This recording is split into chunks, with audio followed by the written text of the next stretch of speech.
Bonjour, c'est PN Théorie. Alors ce matin, j'aimerais vous parler de la confrontation de nos idées avec celles des autres. Souvent, c'est difficile d'accepter l'autre déjà. Et puis, c'est difficile d'accepter les idées des autres. On est parfois dans le rejet parce qu'on est centré sur nos propres idées. On a du mal à se décentrer. Ou alors on trouve que l'autre a du mal à se décentrer. Et en fait, chacun campe sur ses positions.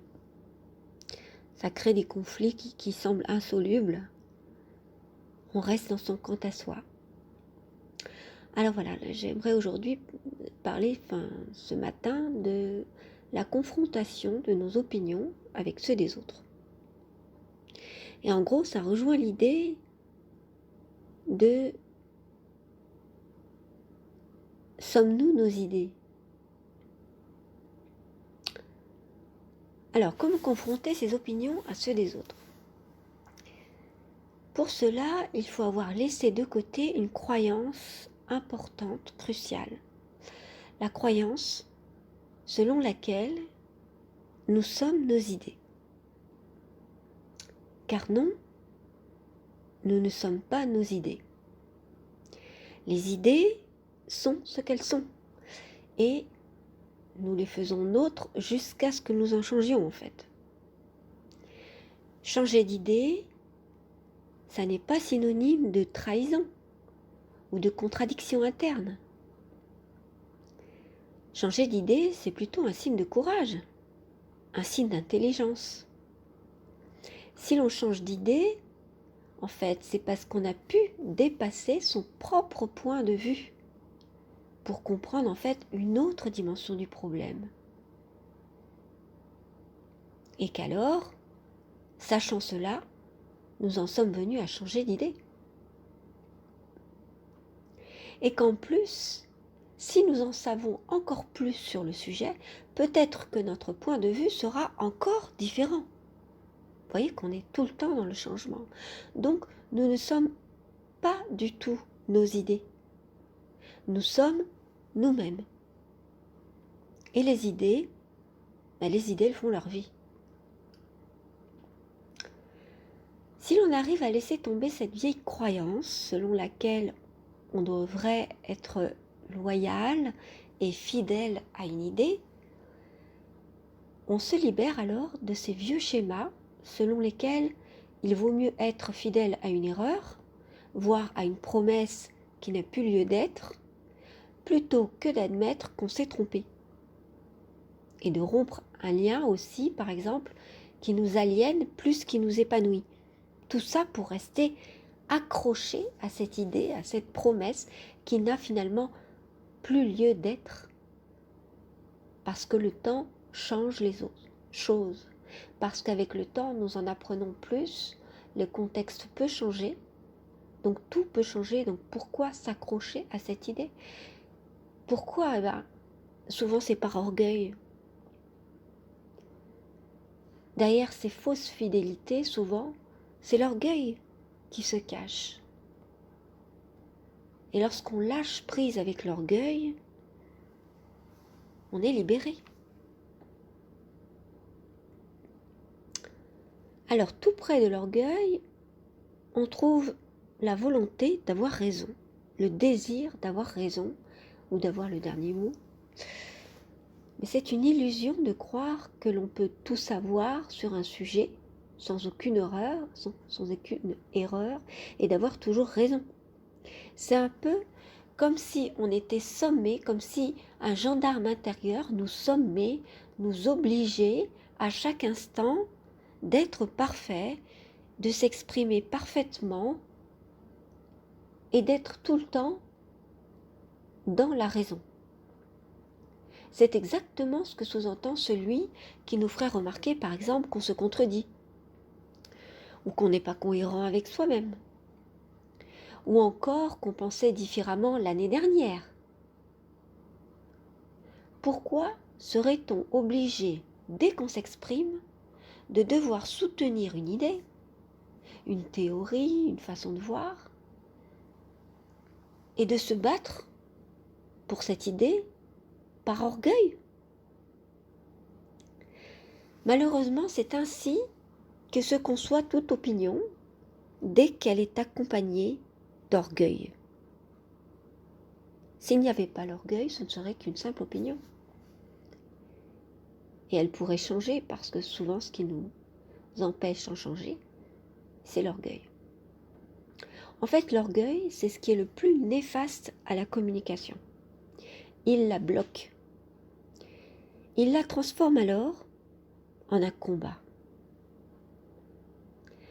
C'est alors que les idées se cristallisent au lieu d'évoluer, ce qui serait dans la nature des choses. Au lieu de se confronter,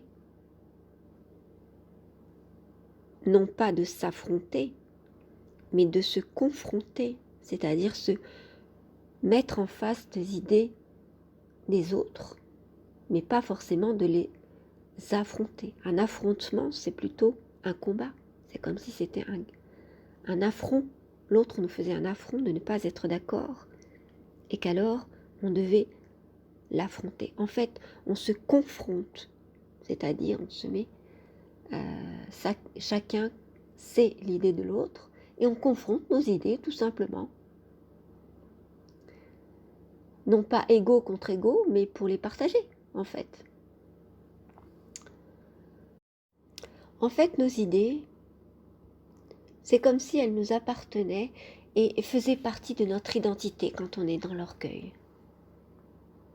Et quand on cherche à s'affronter, quand on cherche l'affrontement, plutôt que la simple confrontation d'idées.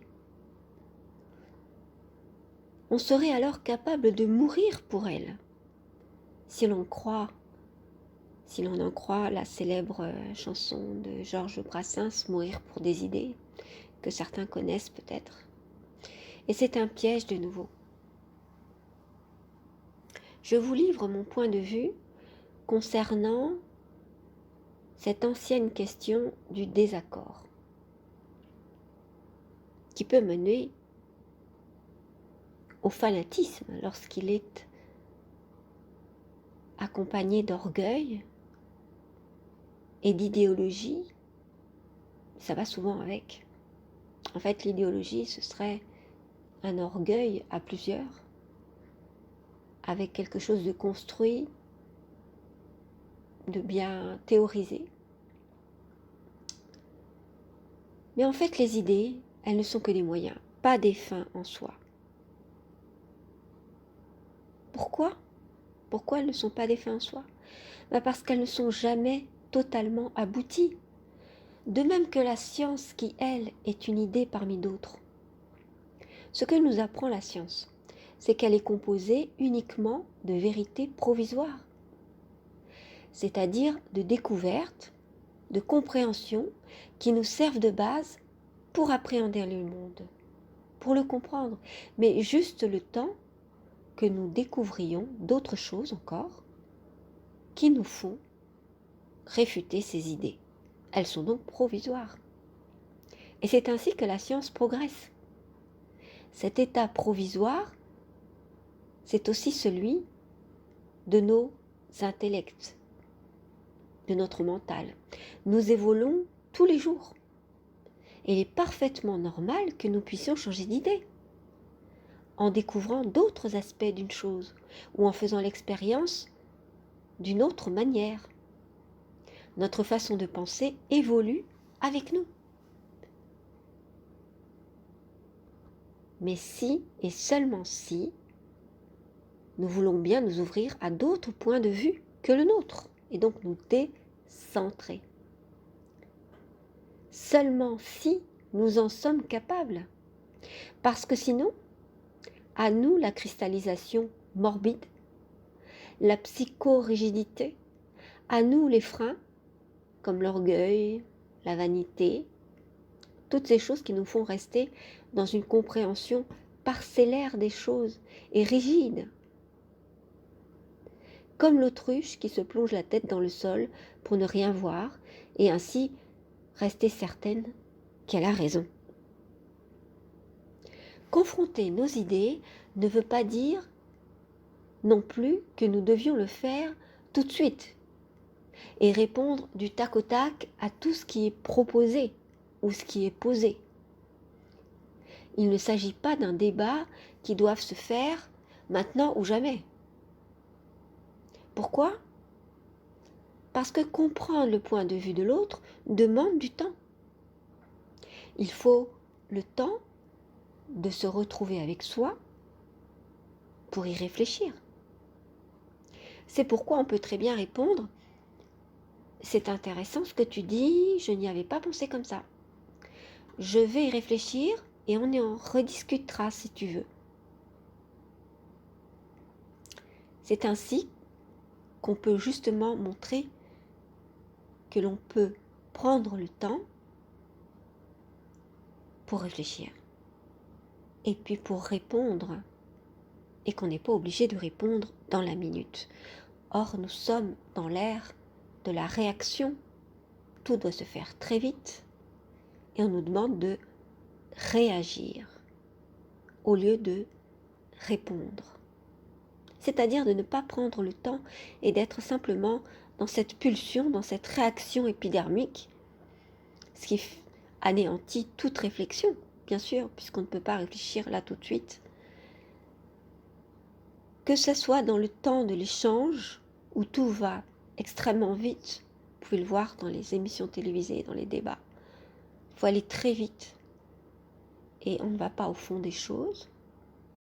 On ne laisse pas les personnes finir leurs phrases, par exemple, on les coupe tout de suite. Tout doit toujours aller très vite. Et puis, évidemment, on s'affranchit de toute réflexion. Et puis aussi, de toute réflexion sur la réponse que l'on peut donner, alors qu'avec le temps, on peut la structurer. On peut aussi